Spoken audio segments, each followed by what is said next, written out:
You unwrap a candy, the same kind you've loved since childhood. It glows under the light, perfect and symmetrical, like a little jewel molded in crystallized sugar. The colors seem impossibly vivid. The surface catches the light like glass. The scent promises sweetness, comfort, nostalgia, wrapped in foil. But have you ever stopped to wonder, what's really inside? Because hidden behind that glossy coating and that familiar sweetness are ingredients that tell a very different story. A story that winds through rainforests and laboratories, through ancient civilizations and modern factories, through the bodies of insects and the depths of industrial chemistry. This isn't about fear. It's about fascination, about seeing how science, nature, and the strange corners of industry come together to craft the candy we trust without question. About understanding that the line between natural and artificial, between food and chemistry, is far blurrier than we ever imagined. Today, I'll reveal the 15 most unexpected ingredients hiding in popular candies.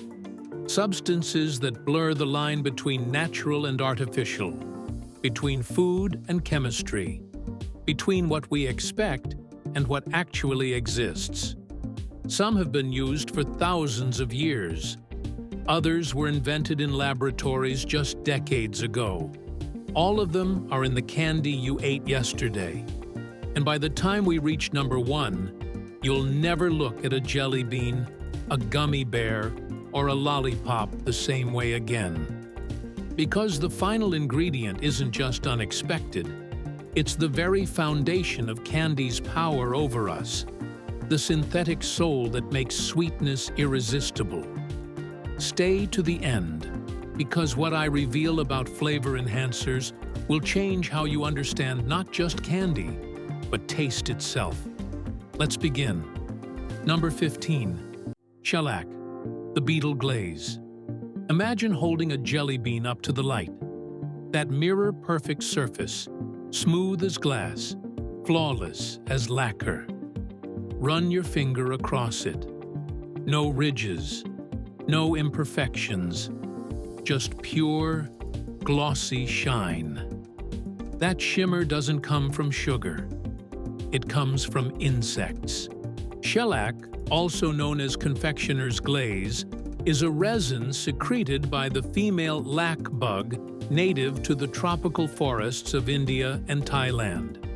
Each tiny beetle produces just a fraction of a gram as it feeds on tree sap. Harvesters scrape the resin from bark, collecting what looks like brittle, rust-colored flakes. These are washed in giant vats, dried under tropical sun, then refined through heating and filtering until they become thin, translucent sheets. When sprayed onto candy, shellac creates that irresistible shine, the same substance used for centuries as wood varnish, furniture polish, and even nail polish. Ancient Indian artisans used it to seal manuscripts. Victorian furniture makers buffed it onto mahogany. Vinyl records were once pressed from shellac. The FDA approves it as natural. And technically, it is. But a single pound of refined shellac requires the secretions of approximately 300,000 lake bugs. That glaze on your candy represents the life's work of thousands of insects. Their resin transformed from protection into decoration. For many vegetarians and vegans, shellac sits in an ethical gray zone, perfectly legal, perfectly safe, and profoundly misunderstood. It's animal-derived without being meat. It's natural without being plant-based. Next time you see that high-gloss shine, remember, nature made it, but not quite the way you imagined. Number 14. Carmine, the crimson from crushed bugs. That deep, velvety red of strawberry hard candy, the ruby gloss on a cherry lollipop, the romantic scarlet of red velvet anything. It's the color of passion, of Valentine's hearts, of childhood summers stained with popsicle juice.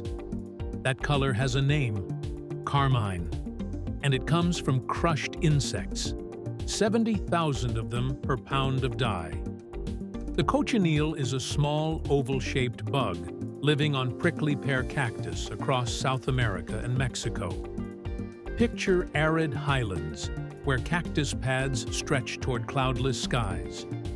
The cochineals cluster on the pads like tiny cotton balls, white and fuzzy against the green. But crush one, and it bleeds crimson. Harvesters brush them off with small brooms, collect them in baskets, then dry them in the sun until they're hard as seeds. Then comes the grinding, transforming insects into fine powder that releases a stunning, blood-deep pigment. The Aztecs valued cochineal so highly, they demanded it as tribute from conquered regions, bagfuls of dried insects worth their weight in precious metals. Spanish conquistadors shipped it to Europe, where it dyed cardinal robes, cathedral tapestries, and the uniforms of British soldiers. The famous redcoats weren't dyed with berries, they were dyed with bugs. Today, it colors candies, yogurts, ice creams, and cosmetics, labeled as carmine, cochineal extract, or natural color. In 2012, public outcry forced major brands to reformulate after consumers discovered its insect origin. Yet carmine persists because synthetics can't match it. They fade under light, shift with pH, taste metallic. Carmine remains true, stable, perfect for decades. It's one of the most stable natural dyes known to humanity, used continuously for over 500 years. We crave that exact shade of red, even when we don't want to know where it comes from. Number 13, gelatin, the ghost ingredient. It jiggles when you shake the bag. It stretches when you pull it. It's soft on your tongue, then melts into sweetness. That texture, the perfect chew of a gummy bear, the airy bounce of a marshmallow, the gentle resistance before it dissolves, is the work of gelatin. And gelatin has a past most people would rather not think about. It's made by boiling animal bones, skin, and connective tissues, usually from pigs and cows, until collagen breaks down into a clear, flavorless protein gel. Hooves, hides, the parts left over after slaughter. What was once waste becomes treasure. Picture industrial vats the size of swimming pools, filled with bones simmering for hours at precisely controlled temperatures. Slowly, the tough fibers of collagen unravel, dissolving into the water. The liquid is strained, cooled, dried into translucent sheets or fine powder. Odorless, tasteless, pure structure. The adorable gummy bear dancing in your palm is built from the same protein that once held together skin and bone. In the 1800s, gelatin was a luxury, served in elaborate molded desserts by wealthy Europeans who had the time and resources to extract it themselves. Aspics, jellies shaped like castles, clear, shimmering confections that displayed fruit suspended in crystalline domes. Then came industrial food processing, and suddenly, slaughterhouse waste became gold for candy makers. By the early 1900s, gelatin was everywhere. Gelatin gives candies that perfect snap when you bite, firm enough to hold shape, soft enough to yield. It traps water molecules in a protein matrix, creating texture that's neither solid nor liquid, but something magical in between. It's molecular architecture, a three-dimensional web that holds sweetness in suspension. But it's also why many candies aren't vegetarian-friendly. Even fruit snacks labeled natural or healthy. Alternatives exist: agar, pectin, tapioca, But none quite replicate gelatin's magic. That unique chew remains the gold standard, turning bones into bouncy happiness. Number 12, lanolin, the candy conditioner. Smooth, glossy, silky to the touch. That luxurious feel when you unwrap a piece of soft caramel, when your gum stays pliable hour after hour, when chocolate coatings glide like silk. That texture isn't always from cocoa butter. Sometimes it comes from sheep. Lanolin is a waxy substance secreted by sebaceous glands in sheep's wool. It's what keeps wool soft, waterproof, flexible even through freezing rain and mountain winds. Shear a sheep, and the wool comes off coated in this golden, slightly sticky grease. Refined and purified to pharmaceutical standards, lanolin is used in candy as a conditioning agent, keeping chewing gums pliable, preventing candies from drying out, giving coatings a soft, supple mouthfeel. If you've ever used lip balm or hand lotion, you've met lanolin before. It's in cosmetics because lanolin molecules mimic human sebum, absorbing with remarkable ease. In candy production, just a trace amount keeps texture consistent and extends shelf life. It's invisible, tasteless, performing its work in silence. Few realize their favorite gum may owe its texture to something combed from wool. Lanolin represents a fascinating intersection, taking a natural byproduct and transforming it into something that feels purely modern. That's lanolin, keeping candy soft with the same grease that keeps sheep dry. We've peeled back the first layer, beetles, bones, and wool, all woven into sweetness. But now, things take a turn. Because the next ingredients aren't from nature at all. They're born in labs, in factories, in places where color is calculated, where flavor is reverse engineered, where chemistry becomes indistinguishable from magic. The next chapter? It's the science of illusion, where perception becomes more powerful than reality. Number 11, titanium dioxide, the bright illusion. White is the color of purity. It signals clean, safe, untouched.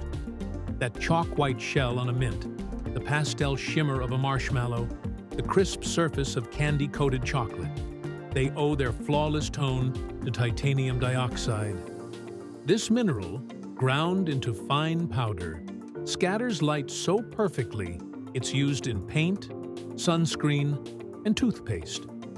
When added to candy, it creates the illusion of freshness and cleanliness, a psychological trick that whispers, "Trust this." For decades, it was considered harmless. But in recent years, scientists began asking uncomfortable questions about the smallest particles, nanoparticles that can slip through cell walls. The European Union banned it in food in 2022, citing uncertain safety. Across the Atlantic, the United States still allows it. Why the risk? Because titanium dioxide works brilliantly. It makes colors pop, hides imperfections, ensures candy looks camera-ready on shelves. In the world of sweets, appearance isn't decoration, it's persuasion. And few ingredients are as persuasive as perfect, pure white. Number 10. Artificial flavors, the lab of nostalgia. Close your eyes, taste a grape lollipop. Instantly, you're 7 years old again. Summer sunlight, sticky fingers, laughter echoing.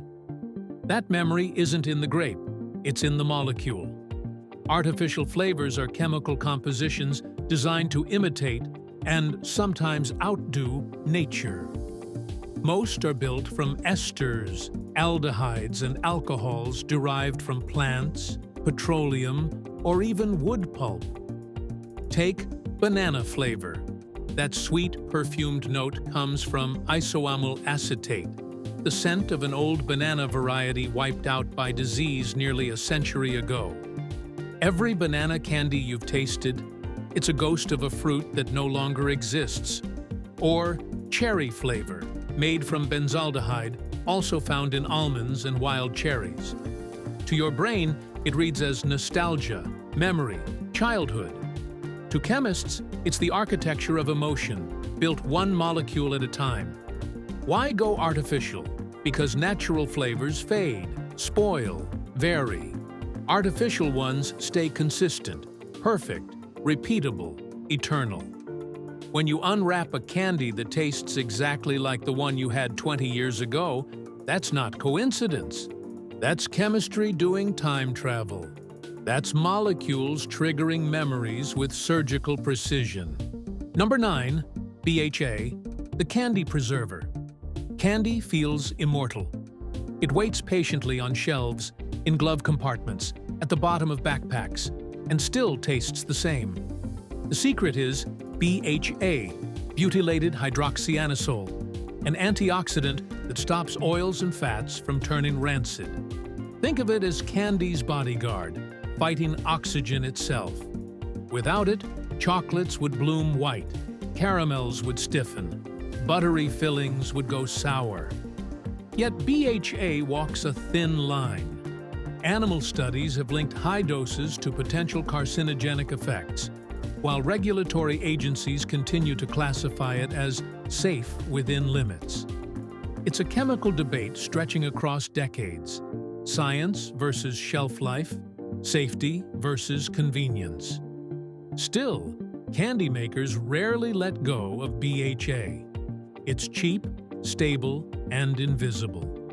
It doesn't change flavor or texture. It simply freezes time. That candy bar you forgot in the drawer months ago? BHA was there the whole time, whispering silently, "I've got this."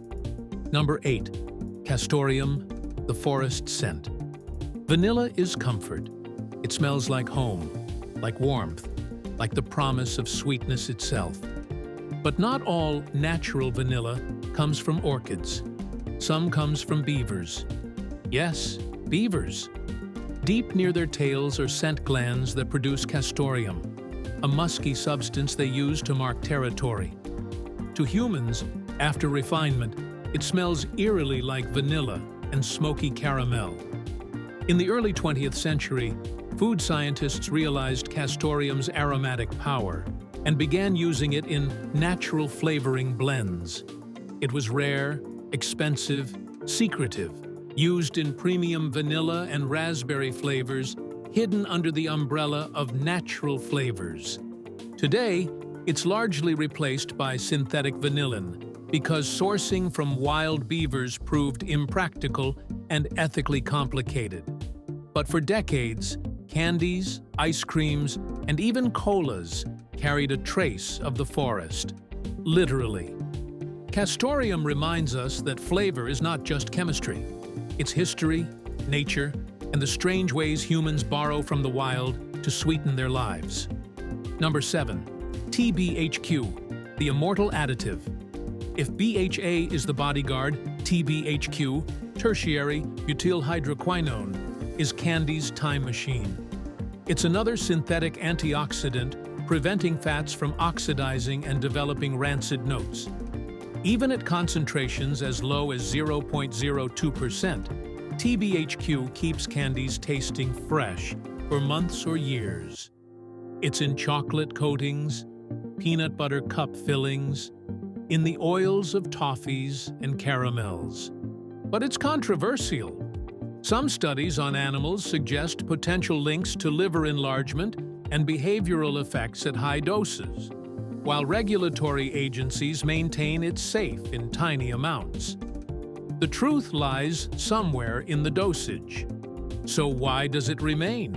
Because modern supply chains demand immortality. Candy isn't made for corner stores anymore. It's made for global shipment, warehouse heat, and time.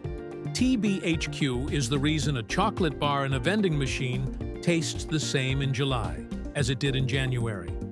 It's the quiet chemist that makes sweetness eternal. Number 6, hydrogenated oils, the smooth illusion. Chocolate should melt in your mouth, not on your fingers. That's the marketing dream, and hydrogenated oils make it real. By bubbling hydrogen gas through vegetable oils, chemists change their molecular structure, turning liquid fats into semi-solid ones. The result? Candy coatings that stay stable at room temperature, fillings that stay creamy for months, textures impossibly smooth.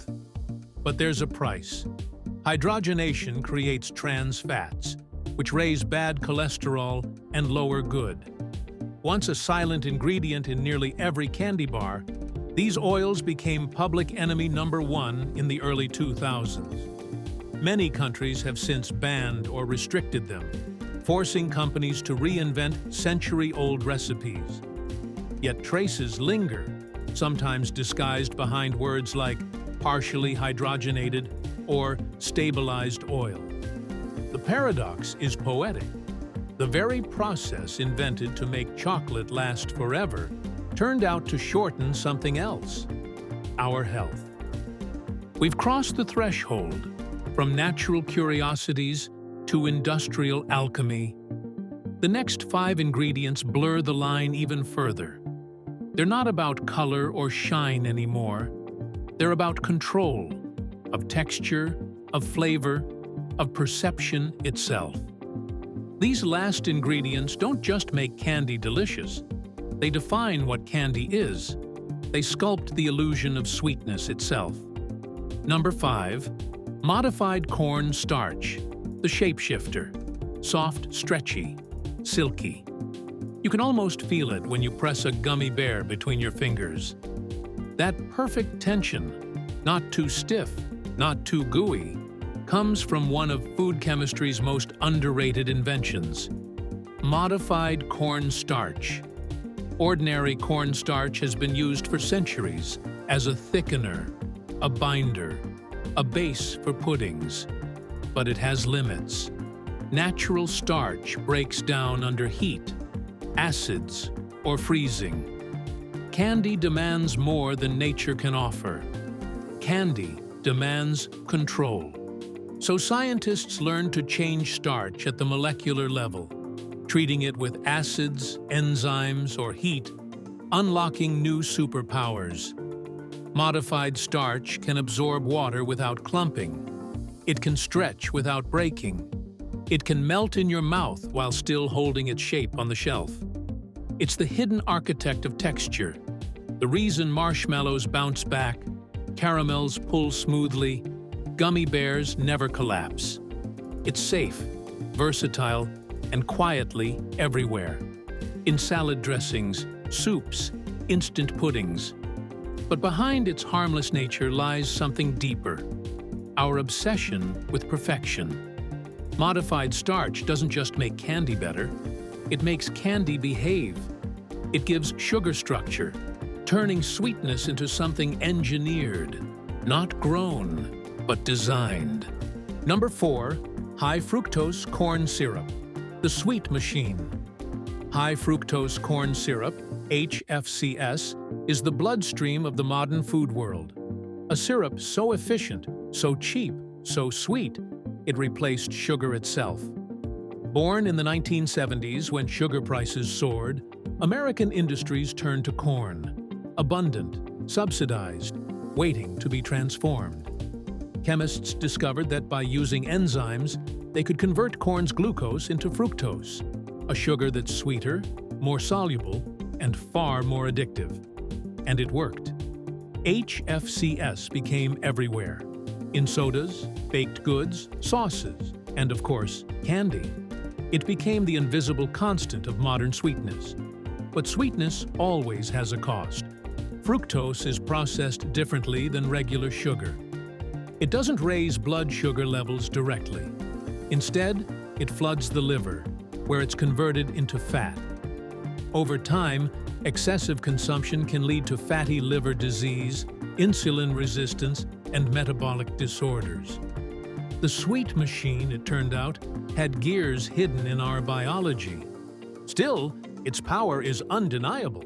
HFCS keeps caramels fluid, prevents crystallization, maintains that glossy, syrupy texture candy companies rely on. To the industry, it's a marvel of efficiency. To nutritionists, a warning sign. To us, the consumers, it's both. Because even knowing what it does, we still crave it. The body knows it shouldn't. The brain doesn't care. That's the paradox of modern candy. It's built on a molecule we love too much to let go of. Number 3. Artificial colors. The candy kaleidoscope. Candy is theater, and color is its spotlight. You can taste a rainbow, but not because color has flavor, because color has meaning. Humans evolved to associate bright reds with ripeness, yellows with energy, blues with rarity. Candy makers know this better than anyone. The instant you see a red lollipop, your brain whispers, cherry. A yellow candy? Lemon. Blue? Cool. Tropical. Fun. These colors don't just decorate candy, they define its identity. And most of them come from synthetic dyes derived from petroleum. Red 40, yellow 5, blue 1. Their names sound sterile, clinical, almost alien. But together, they're the emotional palette of childhood. Yet these same colors have long histories of controversy. In the early 20th century, food dyes were made with heavy metals and coal tar, substances later found to be toxic. Regulations improved, but suspicion lingered. Modern dyes are safer, purified, and rigorously tested. Still, studies have linked certain dyes to hyperactivity in children and allergic reactions in sensitive individuals. Europe now requires warning labels for some. A few countries have banned them outright. In the US, they remain tightly regulated, but omnipresent. And so the question lingers. Do we love these candies because they taste good, or because they look like joy? Because here's the truth. If you take two identical candies and remove the color from one, it will taste different. Not because the formula changed, but because the brain changed the story. Candy's color is its illusion, one we all happily believe. Number 2, propylene glycol, the sweet solvent. There's a reason your candy stays soft, why frosting stays moist, why caramel doesn't dry into sugar crystals after a few days. That secret lies in propylene glycol, a compound with two sides, both perfectly ordinary and strangely unsettling. In candy, it's a humectant, a moisture keeper. It traps water molecules, prevents drying, keeps texture supple. It also acts as a solvent, helping flavor compounds dissolve evenly so that every bite tastes the same. But outside of food, you'll find it in antifreeze, in cosmetics, in electronic cigarettes. The same molecule that keeps your candy creamy also keeps your car engine from freezing. Of course, context is everything. The food-grade version of propylene glycol is purified to pharmaceutical standards and approved as safe by regulators worldwide. Your body breaks it down easily into water and carbon dioxide. But the overlap, candy and coolant-sharing chemistry, is a reminder of how interconnected our synthetic world has become. Propylene glycol doesn't sweeten, it doesn't color. It simply ensures that every candy feels fresh, smooth, and new. A quiet caretaker of perfection, a molecule that blurs the line between indulgence and invention. Number 1, flavor enhancers, the synthetic soul. This is where the illusion completes itself. Because the final ingredient in candy isn't just chemistry, it's psychology. Flavor enhancers are the unseen artists that make everything taste more vivid than reality. They don't add flavor, they amplify it. They turn sweet into sweeter, fruit into fruitier, and nostalgia into something you can almost taste. Take ethyl maltol, the molecule that smells like warm caramel and cotton candy. It's used in chocolates, candies, and even perfumes to give that deep, comforting aroma of sweetness itself. Or benzaldehyde, the core of cherry and almond flavor, often synthesized from petroleum derivatives. A few drops can make an artificial fruit flavor feel as authentic as the real thing. Vanillin, the compound that defines vanilla, can be extracted from orchids, sure. But 99% of the time, it comes from lignin, a byproduct of wood pulp and paper manufacturing. The same chemistry that turns trees into paper also makes your favorite vanilla candy taste natural. And here's the poetic irony. Our brains don't know the difference. A molecule is a molecule. Whether it came from a flower or a factory, it smells and tastes the same to us. Flavor enhancers are the final illusion, the invisible hand that molds desire. They prove that the line between natural and artificial isn't scientific. It's emotional. We believe what tastes beautiful, no matter where it comes from.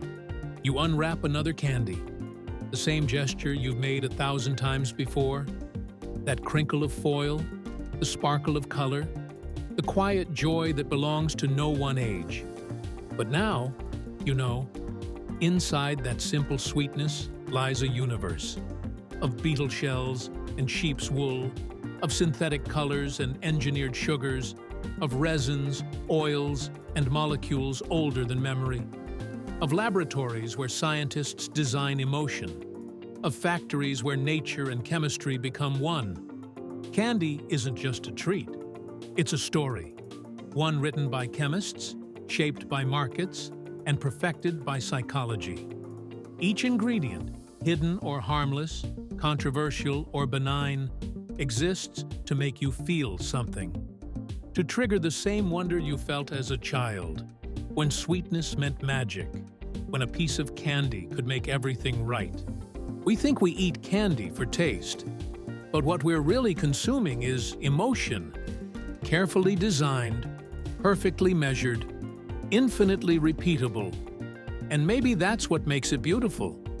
Because even knowing what's behind the shine, the gloss, the illusion, we still reach for it.